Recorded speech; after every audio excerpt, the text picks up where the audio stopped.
Hello and welcome to this ISM Trust workshop on building a successful freelance music business. I'm Ruth McPherson, Head of Charity Development at the ISM. To describe myself, I'm a white woman with mid-length brown hair and I'm wearing a green dress with a black polo neck, and the ISM Trust logo is behind me. Before we begin the workshop, just a few things to note. During the presentation, please feel free to ask questions using the Q&A function, and we'll do our best to answer these at the end. And do keep an eye on the chat box where we'll be dropping in some useful links as we go. If you experience any technical difficulties, let us know in the chat box and we'll attempt to resolve them. And if you wish to use them, subtitles are available to enable at the bottom of your screen. This workshop is being recorded and we will share the recording with you afterwards, as well as a feedback survey, which we'd be very grateful if you'd fill out. The ISM Trust is the ISM's sister charity, which offers high quality professional development to everyone working in music. Through the Trust, the Independent Society of Musicians gives back to the sector and supports and empowers music professionals to succeed. We produce award-winning events, training and resources, which are largely completely free to access. Please consider supporting our work by becoming a friend of the ISM Trust, making a donation, or leaving a legacy. Any support that you can offer is hugely appreciated. Now, I'm delighted to be joined on this workshop by the founders of Apollo Holistic Coaching for the Arts, Ray Box and Emily Perry. Ray's interest in music and the violin began at an early age, leading to successfully completing a bachelor's degree, followed by master's and licentiate diploma in teaching from the Royal Academy of Music. Ray now runs a successful teaching practice in Chichester and London.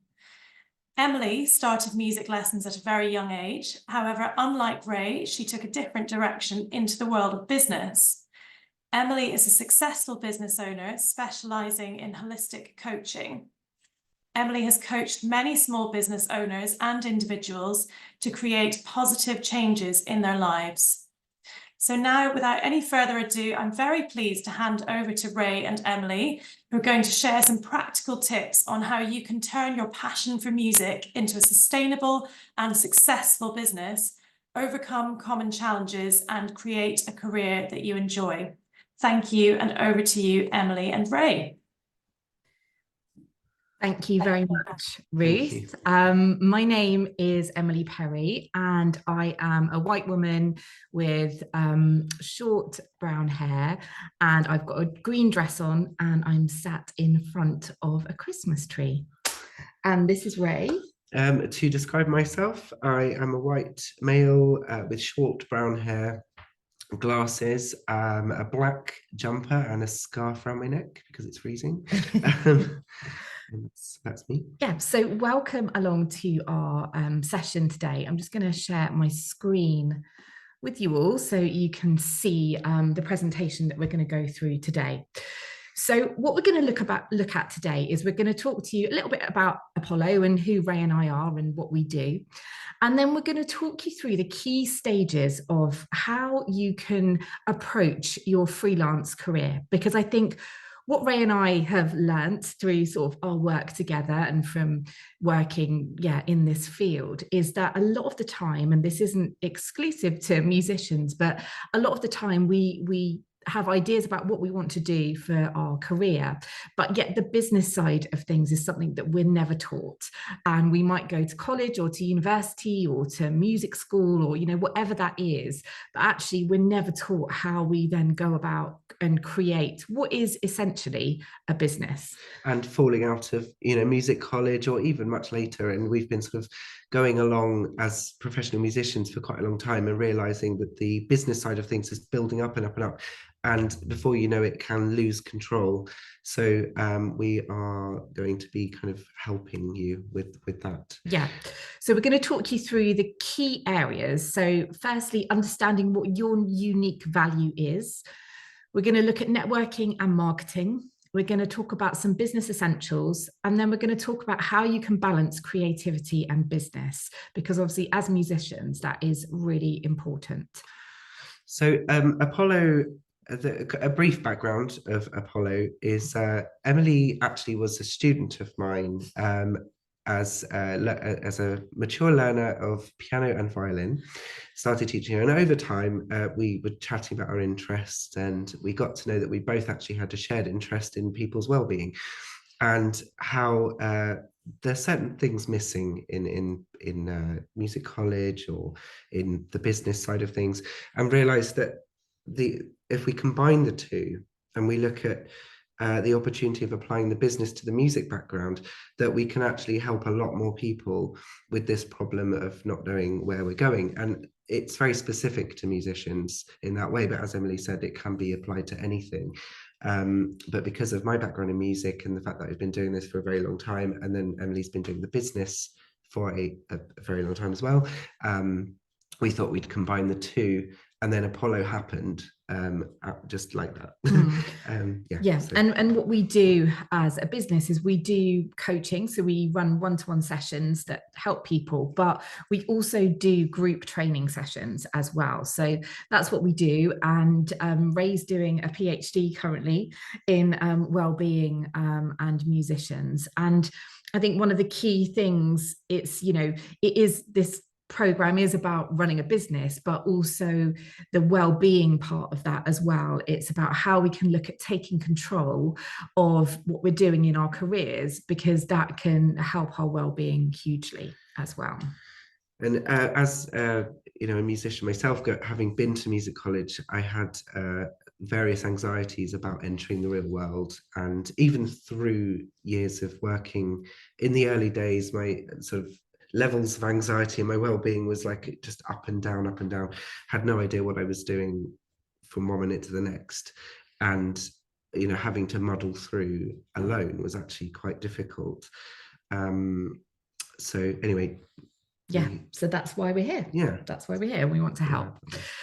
So let's get going. So what we're going to talk about first is how you understand your unique value. And what we're talking about here is, as a musician, there are probably hundreds of different career options for you.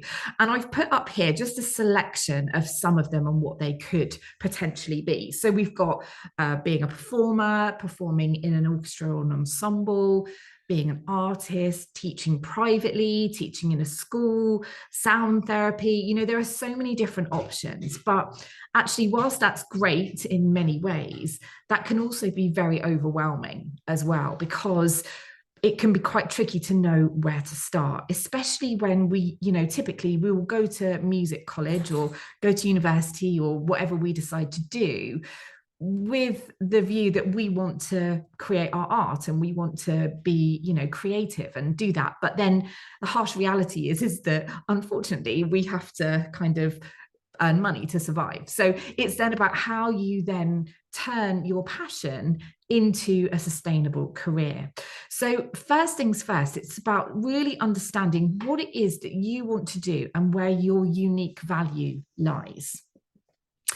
So take a moment to really start to think about, how do you want your life to look like? And you can either write this down or you can just sit and think about it. Obviously, you'll get the slides later on as well, so you can do this in your own time if you want to.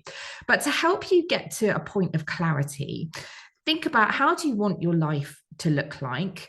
What areas are you really passionate about? Because, hopefully you'll have a really long career ahead of you. So it's important that you do something that you are passionate about. Think about, where is there a need for the work that you want to do? And how much money do you actually need to earn per month to sustain your lifestyle? And put an actual figure on this. And this is something that I did with Ray, actually, when we first started working together. I actually put down not a massive amount of money, and Emily was like, no, come on, be realistic. What do you want to earn? And so I put it down, and I didn't feel particularly confident about it. But then over time, actually, we made it happen. And I was very surprised. But then it's because it was a systematic way of dealing with it. And, even though it seemed completely crazy the amount that I was wanting, just to live the lifestyle that I was looking at, really. But Emily said, why not? You know, she said, you should learn to enjoy things that you want to enjoy, and you should therefore tailor your life and your business so that they work together, so that you can actually get up in the morning and think, oh, I can't wait to go to work, or I can't wait to do this because I'm enjoying it, not because, oh, I've got to go back and see, you know. Yeah, and I think it's really important. Again, it's not, you know, we don't talk about money that much as a society, I don't think, and there can be a lot of shame about it. But again, thinking about this as a business and your income, it's really important to start thinking about what that looks like for you. The next thing we need to start thinking about is, where is your audience? And by this, I don't mean who you're going to perform to, but what we mean by this is who is going to be your ideal customer. So again, when you think about it, you are creating a business here. So whether it feels like a business or not at the moment, it might not do, but that is what you are doing. You are taking your service or your product, and you are hoping that customers are going to buy what you have to offer. So the first thing to get really clear about is, where is your audience? Because without defining that, it's going to be really hard to target people that are going to potentially want to buy what you have to offer. Being clear on your audience is also key, because there's the thing called the 80-20 rule. And what this is in life, and in business in particular, 80% of your work will come from 20% of your clients. So what it really allows you to do is to get focused and to be really clear about what your offer is, so that you can clearly and proactively approach people that you would like to work with. The danger is that when we're not sure about what we're doing, we can just go after everything and anything. And that can be really quite stressful. And it can also lead to things like burnout, because we'll just be darting from one thing to the next to the next. And so for our well-being, that is a big concern. And I think that's an area where, don't be scared to talk to people, and don't be scared to say no if you feel that you can't do something. And just because, you know, someone might be offering you a gig at the end of the day after you've just been teaching, if it works for you, do it. But again, it's just knowing how to balance your week. And I think balance is the biggest issue that a lot of us have with just generally being musicians. I think we just want to do so many things. Yeah, for sure. So spreading yourself too thin is definitely something to avoid. And again, I think particularly in the beginning, when we're starting out our careers, like Ray said, we want to say yes to everything because we're excited and we want to do lots of things and experience lots of things. But again, we need to approach this with a business mindset. So thinking about, you know, when you are offered a gig, perhaps, you know, is it actually financially viable for you to do that gig? If the travel cost, for example, is more than you're actually going to earn by doing the gig, you know, is that something that you should be saying yes to?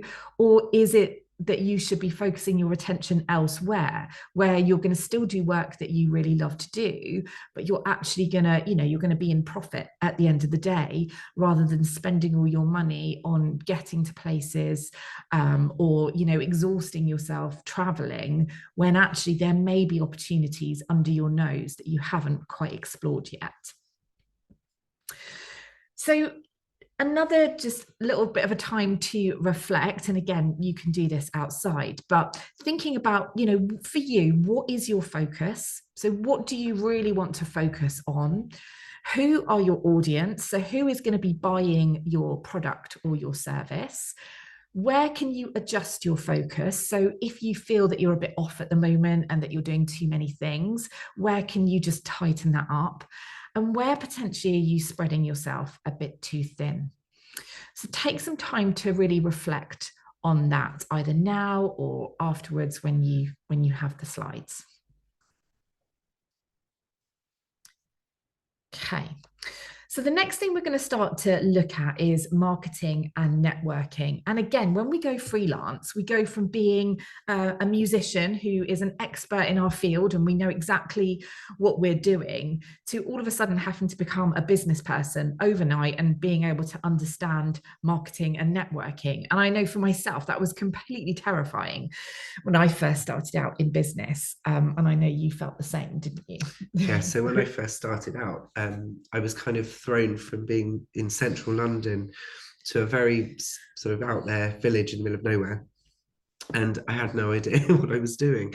And it was quite scary, but because I was motivated to make sure that I survived in that setting, I just made sure that I didn't sit back and wait for things to come to me. I wasn't sitting by the phone waiting for a gig to come in. I was phoning people. I was doing as much as I could to get started. So there are different sort of ends of it. So you've got the very beginnings and how to get there, and what to do if you kind of hit a plateau, and also what to do to just kind of up the level at the end. So yeah, but it was a funny old time. Yeah. And when I think back how many years ago that was, I almost can't believe how things have changed. And it's, you know, good to be able to help other people not make the same mistakes and sort of just help you wind your way through it. Yeah. So the first thing to think about is that the power is in your network. And what we need to think about is, before we start going off and trying to connect with what we would call in business a cold audience. So a cold audience are people that don't know you, they don't know anything about you. And, you know, it's a lot harder to build relationships with new people than it is to go to people who already know, love and trust you. And in business, what we always talk about is how can you maximize your current network? Because if you have people already that know, love and trust you, the chances are that they will know people, or they will be able to help you get into places where you want to be. So start thinking about, who do you already know that is your ideal customer? So who might you have, I don't know, gone to college with, or you might have worked with at some point, you might have done gigs with, you might have done some teaching courses with. Who do you already know that is your ideal customer? And there might be that one person that you've done one gig with who happens to have an agency that does provide gigs to other people. So, you know, that instantly gives you a window into being available for that person. Yeah. But it's also good to look locally first. You know, stick to, like Emily said, the people you know first, and the area you know first. You don't feel like you have to travel halfway across the world first. You know? Yeah. So who do you know that could be your ideal customer, but who do you know that is connected to your ideal customer? So again, there's a bit of planning to do there. And once you've defined who those ideal customers are, so say for example, you wanted to do performance and you wanted to, you know, have a quartet that did weddings, for example, your customer might be a wedding venue hire place. It might be, you know, one of these lovely barns that do weddings nowadays. So who do you know that potentially is already connected to one of those event spaces? So it's well worth time mapping out your network. And then how can you ask for introductions? This is what we called building your fan club. So your fan club, again, is the people that already know, love and trust you. So spend some time writing down who these people are, and then systematically approach them. So again, treat it in a business kind of way. So write down the people, systematically approach them, and be clear about what work you want to do. Because what I've definitely learned through my 20 odd years of working in business, that everyone is very, very busy. And that's great. But what also happens is that people then assume that everyone else is very, very busy. So what can then happen is people don't necessarily approach you with things that come up because they might think that you are already busy. So it always pays to say to people, look, I've got some availability at the moment. I'd like to do some extra work, whatever that might be for you. How can you do that? So yeah, don't be scared to let people know about your availability. And this can feel scary, but it's far easier to gain work and to speak to people that you already know than it is to try and build relationships with new people. So attracting new clients. So if you've gone through your fan club, you've done all of that, you've spoken to some people, but you do need to attract some new clients. So how do you go about doing that? Well, first things first, you need to figure out, where does your ideal customer hang out? And I say hang out because this will be thinking about, where do they hang out online? So are they very active on Instagram, for example? If you're into the more corporate world, are they over on LinkedIn? Where are these people in the physical real world as well? Where are these people hanging out? So again, get really clear about who your ideal customer is and where they are. Then think about, how can you advertise your services or your product to them? How can you approach them? Then think about your online presence as well, and how good is that? So how easy is it for people to find you? So I know with Ray, he obviously teaches, but he also does gigs as well. So it's really important that you have an online presence in terms of your teaching, isn't it? And the biggest thing with an online presence is to be consistent with it. So if you decided Instagram was your way forward with it, you have to be consistent with posting. Yeah. You can't be dormant for a year and then suddenly go, oh, I'm back again, hello. Because people get bored and people won't be interested, but then they might be, oh, you've come back again. It's very important to just have a clear idea of what you're selling or what your service is throughout every single online presence you have. So it might be your personal website, and that links to LinkedIn if you wanted that. And that says the same thing as Instagram. It says the same thing as Twitter. Just make sure that whatever you're doing, there is a clear line that goes through every single thing you have. And if you are going to commit to that many social platforms, then good luck to that. But because I've had to kind of draw the line under having a website. I've moved fully to the Apollo website because it was just too much extra for me personally to have 2 websites, Instagram, Twitter. There were just too much going on.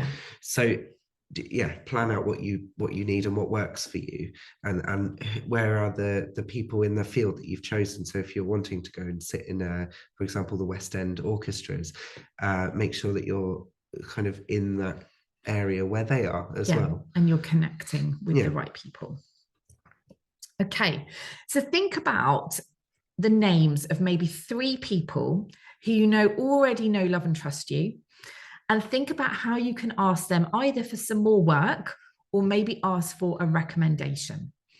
And then think about how you can take action now. Because again, one of the biggest things we do is when we're a bit nervous or when we're a bit scared, we can go into what we call the freeze zone, where actually we don't take any action. And then that can be quite scary. That can cause anxiety because we feel like we should be doing something. So the easiest thing to do is to break it down into a small amount of activity that you need to do, and then go for it and take action. And not to worry about what other people are doing. It's what are you doing to make the difference? And are you sitting there? Again, this goes back to when I first started, sitting there in this very rural little town on a computer with terrible internet, trying my very best to keep in touch with everybody. And, I had to really push at first. But again, it started local. It started with just a couple of people I knew, then word of mouth happened. And before you know it, it kicks off. But not if you're sitting back watching. You have to take the action. Okay, so now we're going to look at some business essentials, because again, nobody told me when I first went freelance that I needed to be worrying about business stuff. And I'm sure you weren't taught this either. So let's have a look at some of the things we need to really consider when we're approaching our career as a business. So many musicians get caught out when it comes to protecting their business. And what do we mean by this specifically? So we're thinking about things like late payment, students cancelling at the last minute, students cancelling without any notice at all, no insurance for when things go wrong, our taxes, things like cash flow problems. You know, just because you might be a solo freelance musician, it doesn't mean that you're not going to come across some of these problems.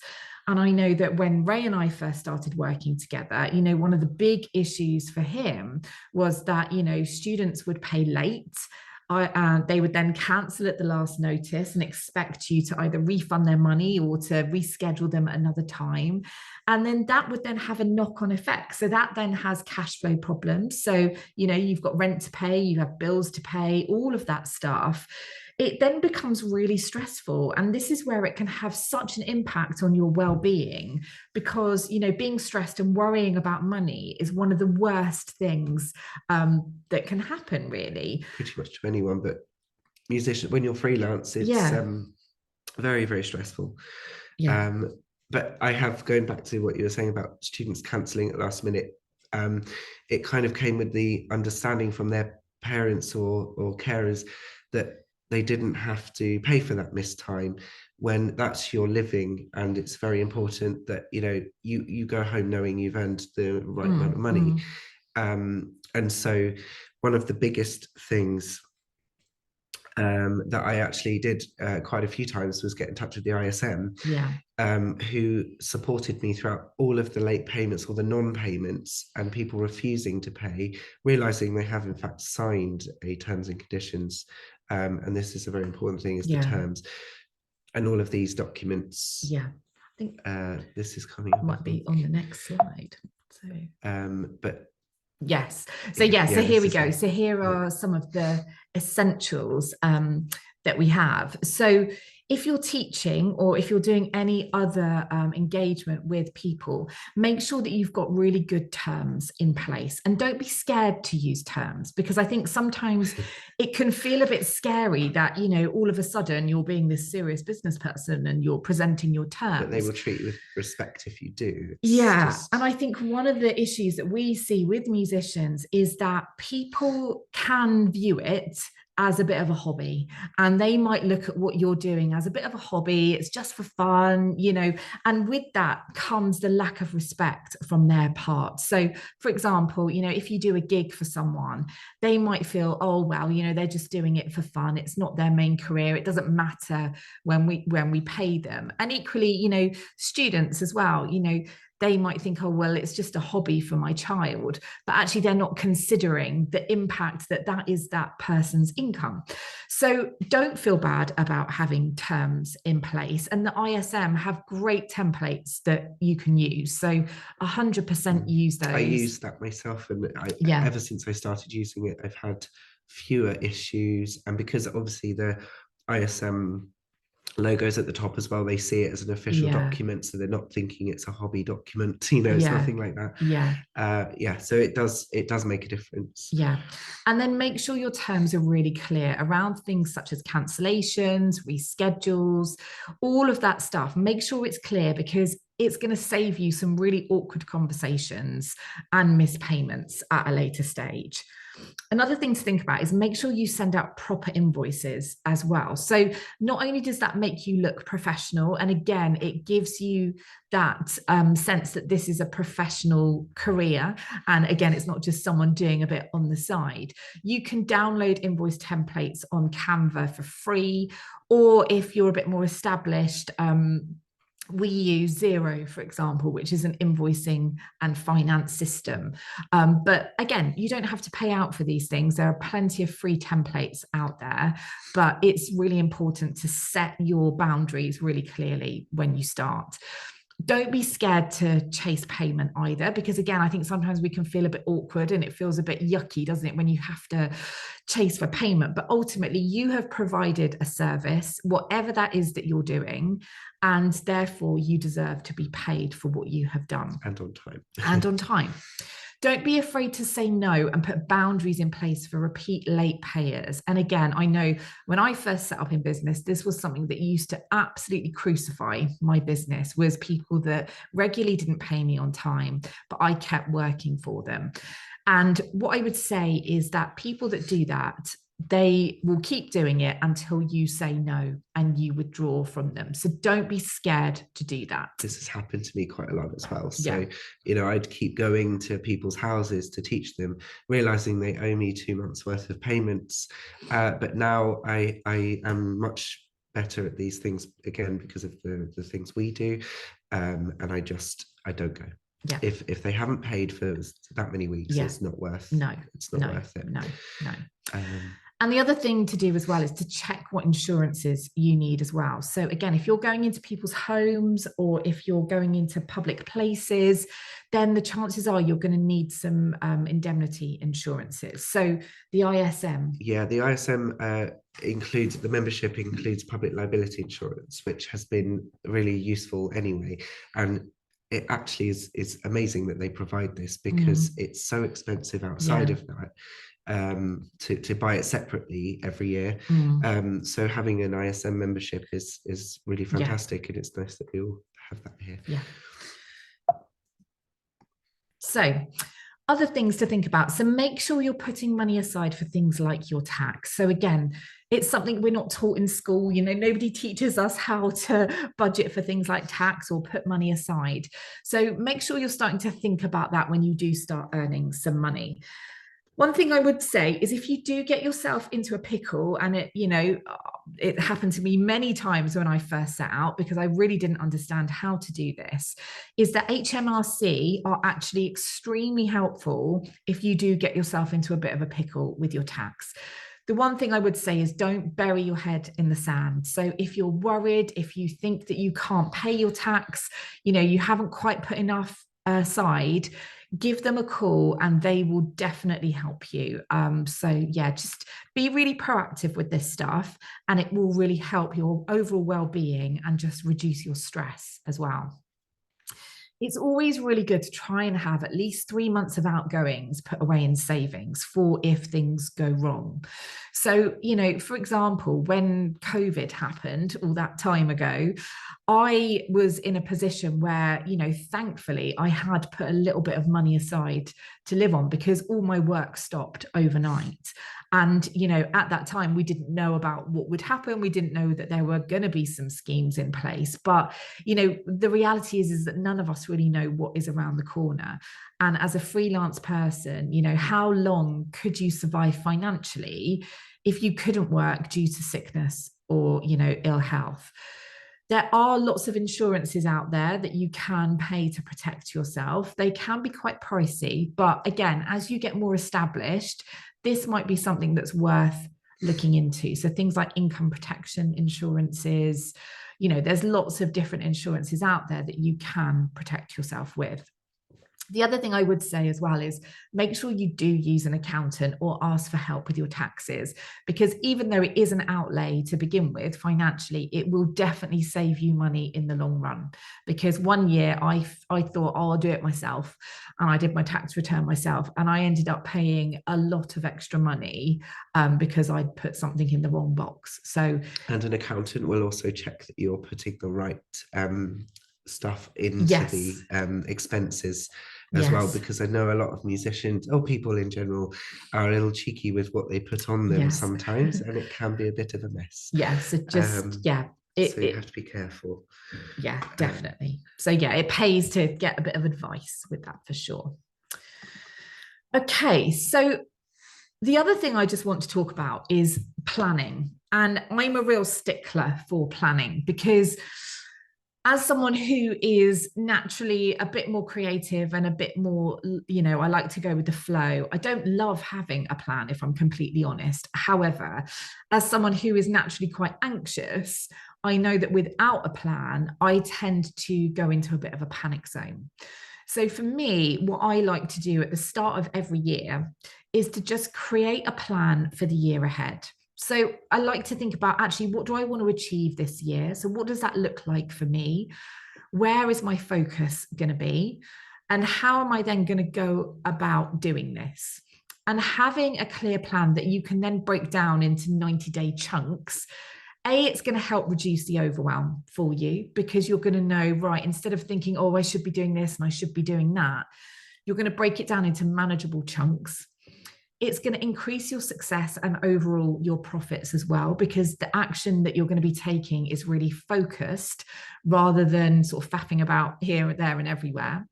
And what it will also really help you do is keep you on track and motivated when times get hard. Because let's be really honest, being self-employed, being a freelancer, you're going to have hard times.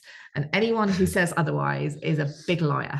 So there will be times when things are tricky. So doing a plan, getting some focus for the year ahead is absolutely worthwhile doing. So just as a bit of a reflection on the business section, what one action do you need to take to protect your music business? So think of one thing that you can do that's going to really help move things forward for you. Okay. So the last thing we're going to move on to talk about is how you balance creativity and business, because, you know, we don't want to get to a point where you're burnt out and you hate doing what you're doing. You know, there has to be balance here. So here are some tips on how you can do that. So number one, get super clear on what your vision is. So define your uniqueness. And I think Ray said this earlier, you know, don't compare yourself to other people. And that's really hard to do in our sort of time that we live in today with social media, etc. If you see someone on social media posting that they've just performed at the Royal Albert Hall, just remember you might be doing that in a few weeks' time as well. Yes. So, you know, don't worry about other people's things. Just focus on your own stuff. And taking the action that you need to take. So number two is develop a plan. So get really clear on what you want and what your plan is. Make sure that you're actually allocating time for fun and for rest as well. And again, that might sound really like, oh God, we have to plan time for fun. But honestly, when you're busy as a self-employed person, the danger is that you just keep going and keep going and keep going. One of my colleagues recently said to me, actually, how did we get so busy that we struggled for a while to actually find time to meet up? And that was kind of sad. So then obviously we kind of looked at it and thought, actually, it's because we've let our plans slip. And it's good to think of long-term plans, especially as musicians. We get booked for gigs that might not be happening for another sort of 9-10 months. So you've just got to make sure that you know what you're doing ahead of a short-term plan. I mean, it even got to the point where I was planning just the day I was on in the morning, just to make sure that I could, you know, fit everything on or do everything I needed to do that day.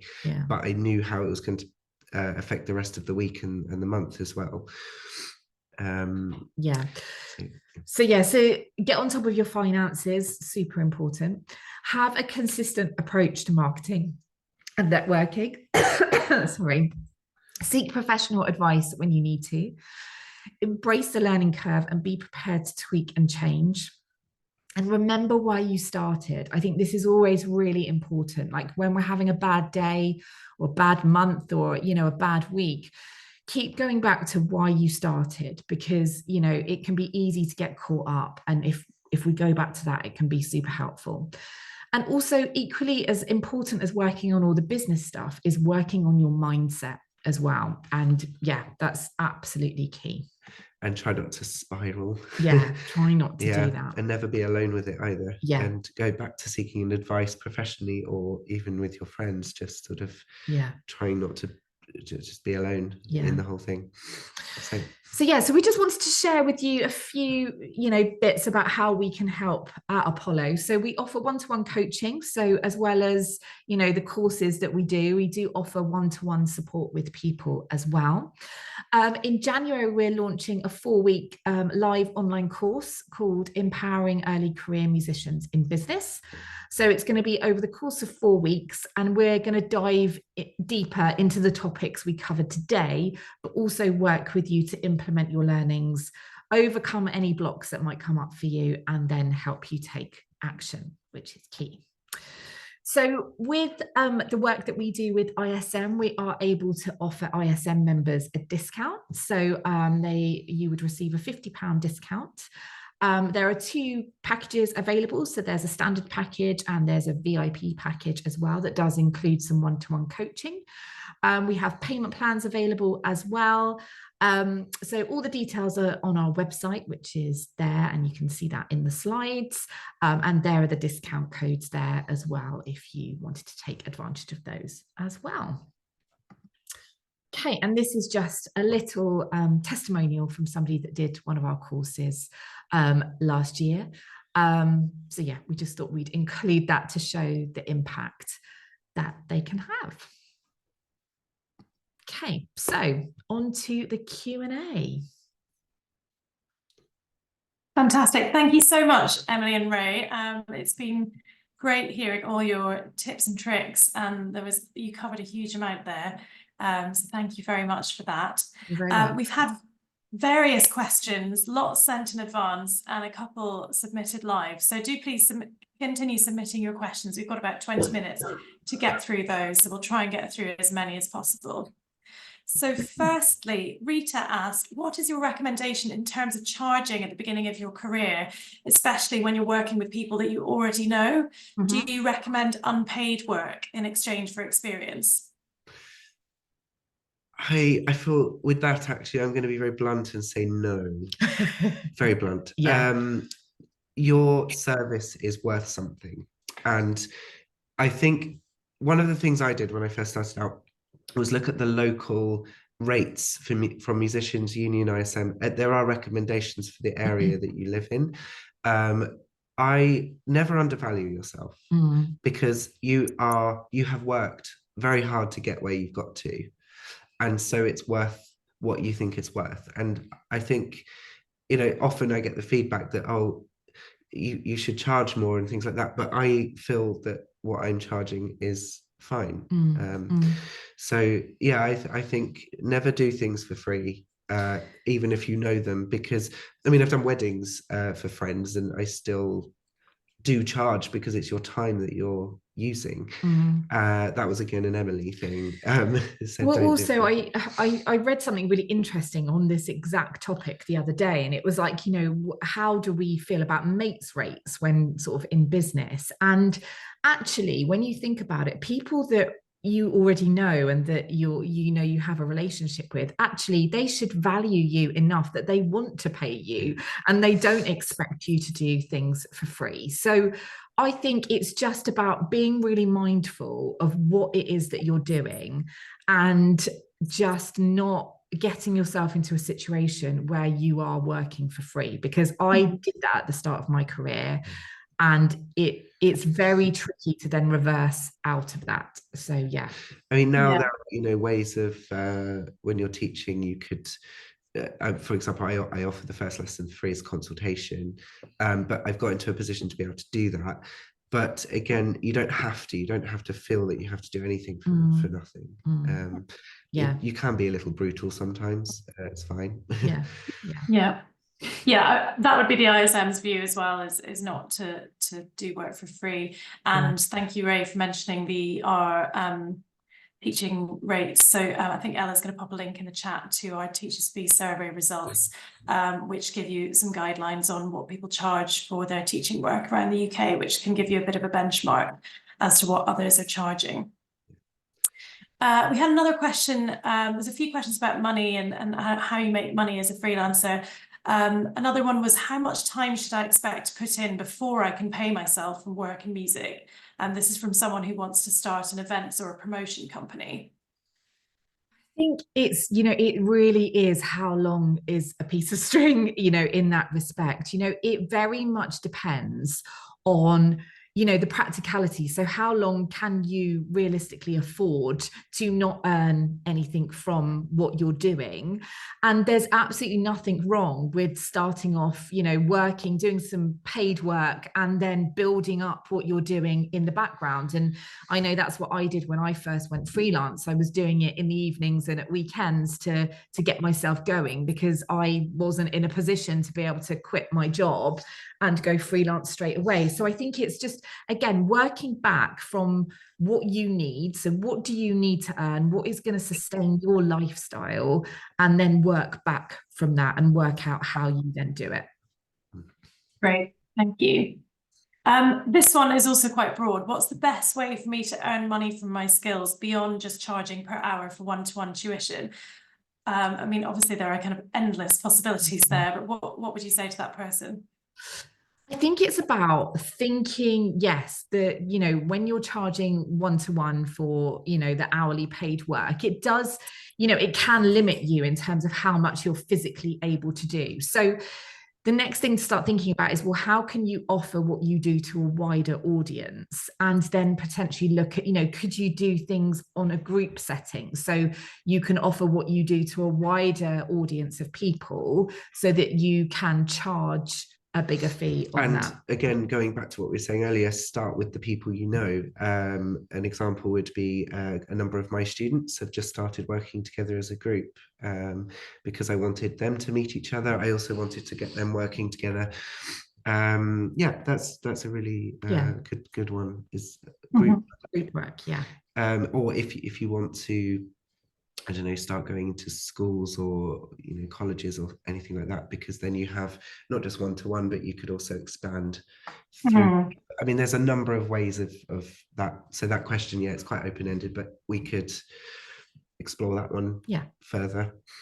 Yeah, I'd also encourage that person to have a read of the ISM's free teachers pack, because it has various ideas about promoting yourself, to find more work, etc. So perhaps we can pop a link to that in the chat.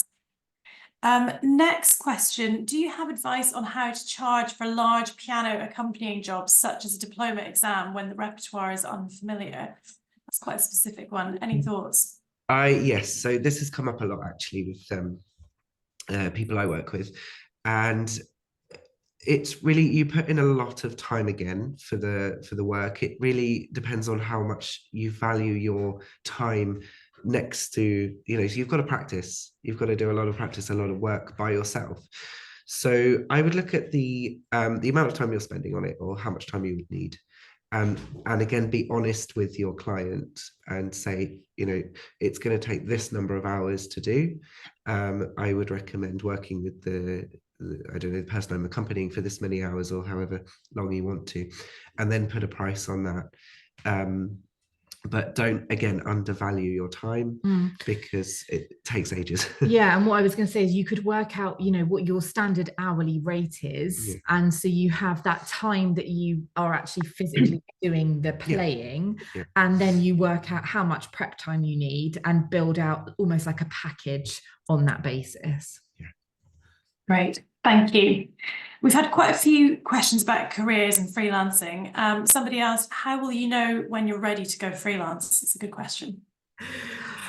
It's a very good question. Yeah, I think, again, that comes down to real individual, you know, thoughts and circumstances. I think it's when you're ready to take action. And I think you will get to a point where you know, and it's just I think it's one of those intrinsic things that you will just know when you're ready. And it's like, actually, now I need to take that step and put myself out there. And again, you know, as I said earlier, you don't have to put all your eggs in one basket, throw the baby out with the bathwater and just do it all in one go. You can gradually start to build. So you could be working, you know, full time doing something else, but building up on the side. And then how it worked with me was that I was working full time, I was doing my freelance, and it actually got to the point where I could afford to then drop down my full-time work because I was earning enough from the freelance work. So yeah, that's a good indicator as well. I think you have to be honest financially with yourself. I know it does seem to always come down to money at the end of the day, but if you can afford to do it, then I'd take the leap and go with it. If you can afford to. I don't want to encourage people to jump and not support. Thank you. Another question about freelancing. Rita asked, legally speaking, as a freelancer, what are the steps that I need to take to declare my work? Is there a certain status I need to ask for? And how would that work as a freelancer who travels and can work from anywhere in the world? So again, I think this is probably a question to just run past an accountant just to get like the official stance on it. But you would need to register with HMRC as being self-employed. So you can go online and yeah, an accountant should be able to do that for free for you to just kind of show you how you do it. But yeah, it's a case of registering with HMRC, and then there will be different tax laws appropriate to that, which I do not know enough about to talk about today. Yeah, we actually covered this in our tax webinar, Oh, which we ran recently. So Ella's going to pop a link to that in the chat, because we did talk about those who are based abroad and how that works in terms of tax. So hopefully there's some answers in there. Great. Next question, should I specialise in just one thing or bounce around different opportunities as they arise? That's also quite an interesting question. Yeah, so this is something that comes up all the time. And I think the trouble is that there is quite a lot of fear sometimes around specialising and, you know, focusing in on one thing. But the reality is that where you put your attention, you will get the best results from that. So I think initially you might want to try out different things to see where you fit and to see, you know, what it is that you really want to do. And that's totally fine to do that. But what I would say is once you know what it is that you really want to do, then I would focus on doing that and really concentrating on that so that you can almost become a specialist in what you do. Because the danger is that, again, you go back to that issue of spreading yourself too thin, and actually you can end up exhausting yourself trying to please loads of different people and do lots of different things. So, and that comes down to looking after your well-being. Yeah, exactly. Very much. Yeah. Great, thank you. Someone asked for some advice on starting an ensemble and asked, should I set up as a non-profit organisation? It's an interesting one because you can, but it really depends on the type of ensemble. So, you know, for example, if it's a string quartet, I wouldn't personally, but then it's really up to each individual. If you feel that it's like a non-profit organization would be suitable for it, I think it comes back to actually what the ultimate sort of aim is for what you're doing. So if you're doing it as more of a project, and if it's providing value to, say, a community, or it's, you know, supporting underprivileged children, for example, then yeah, you might want to look at doing it as a not-for-profit. But if it is, you know, ultimately it's a profit-making entity, so doing gigs or whatever, then yeah, it would be appropriate to do that. It would be part I guess it's about the legal status of the organisation. So perhaps if you're an ISM member, I'd recommend getting in touch with our legal team to discuss that, because they would have some advice for you in that case. Great. Someone is planning to move back to Ireland from London and asked, have you got any advice on someone starting over again in a different area? So definitely go back to the people that you know. So if you're moving, say you're moving back somewhere, or you're going somewhere where you've lived before, start again with those people that you already know. Make yourself known there. Yeah. And go locally to your, you know, schools, or if you want to do concerts, then, you know, look locally and just set yourself up. Because people will be, you know, pleased to have that happening around. You know, it's the exact same thing that happened to me. I went back to a very rural place, and I couldn't get out of there. So actually, I had to make it work where I was. So I just looked at the local things I could do. I got to know local musicians as well. That was really lovely. And before I knew it, they were all sort of all over the place, and we had a good little community going. And then one thing led to another, and you can sort of branch out from there. It's all about your network, really. And often people think, you know, oh, I can't move to a rural place as a musician because, or a place out of the way, because that's where my life was, and you know, but there's no reason why you can't. It's that's all.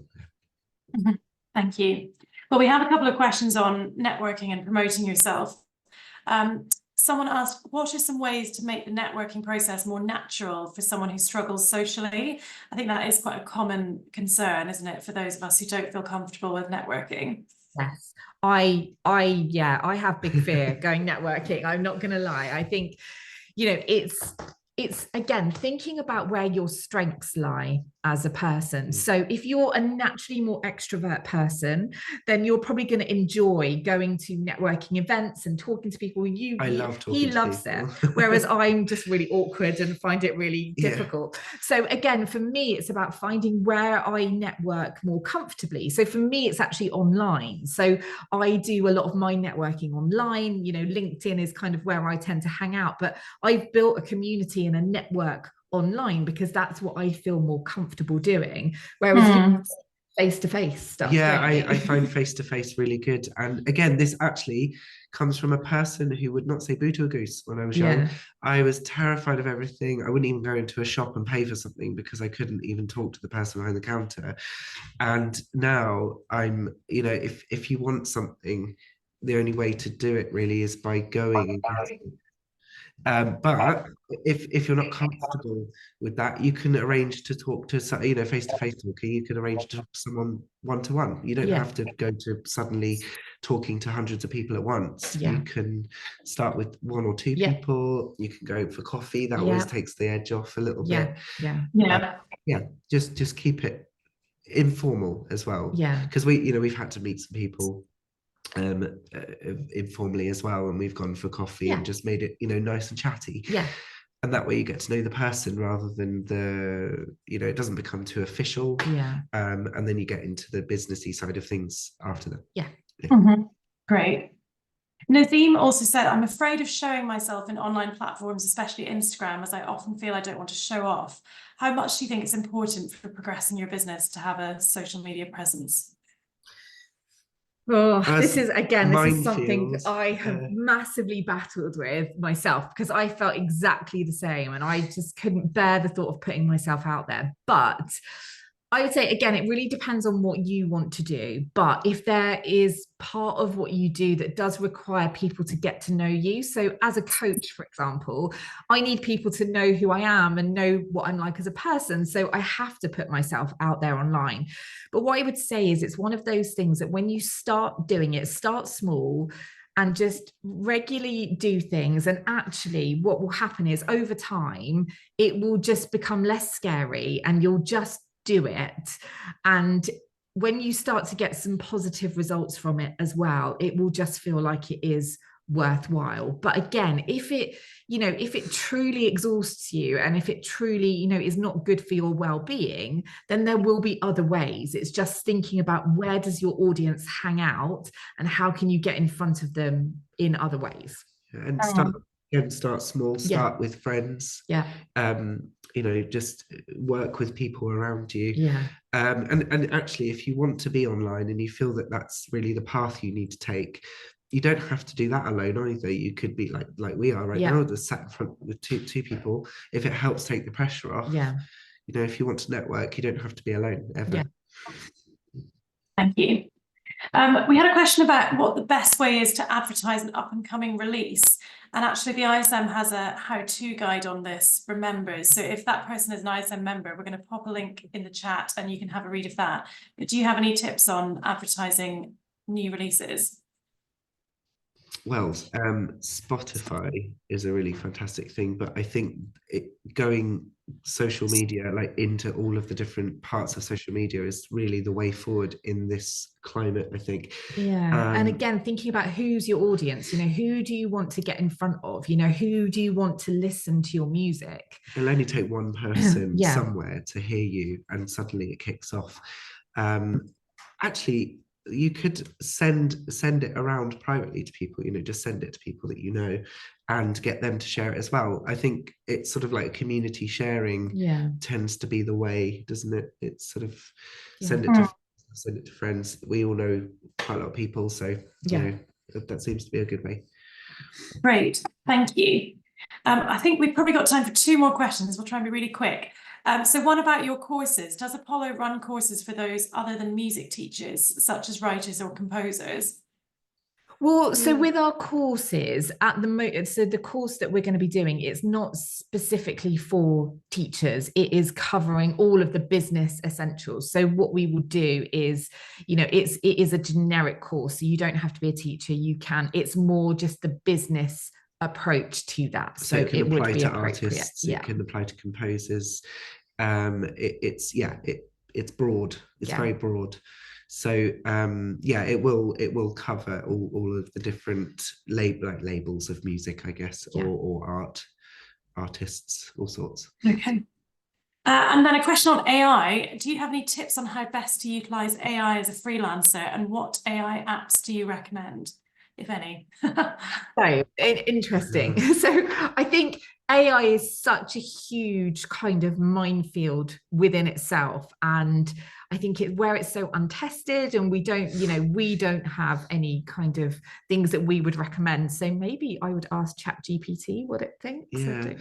Use AI to advise you on AI. ChatGPT is the one I go to anyway, and it might be interesting to see what it comes up with actually. As a response.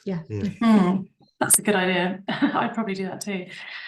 We also had a comment from Hugh, which is more about his own business ideas. So I think I don't know if you've had a chance to read what Hugh's written, but I'd recommend that Hugh gives you guys drops you guys an email and discusses that personally, because it sounds quite detailed, and I think keen to have a chat. But if anyone would like to find out more, I would encourage you to contact Ray and Emily, because they have lots of expertise to give, and they also do offer one-to-one coaching as well as their course in the new year.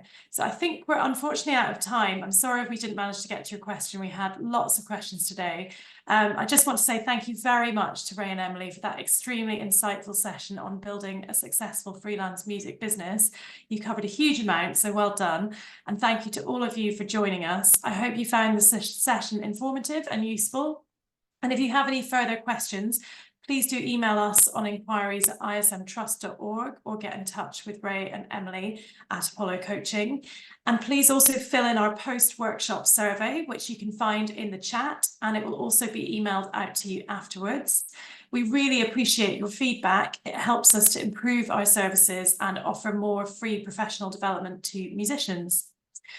Today's workshop recording will be sent out to you by email, and it will also be available to watch back on our website. And we'll also send you some useful links that we've shared during the workshop. Our next event is on the 17th of January. That will be a workshop on synthesis in music production, where we'll be exploring sound generation and various synthesis types. Then in March, we'll have a series of webinars on music and deafness. So I hope to see you at some of those events. So finally, can I just thank you again for watching, and say that we hope to see you at another ISM Trust event soon. Thank you. Goodbye.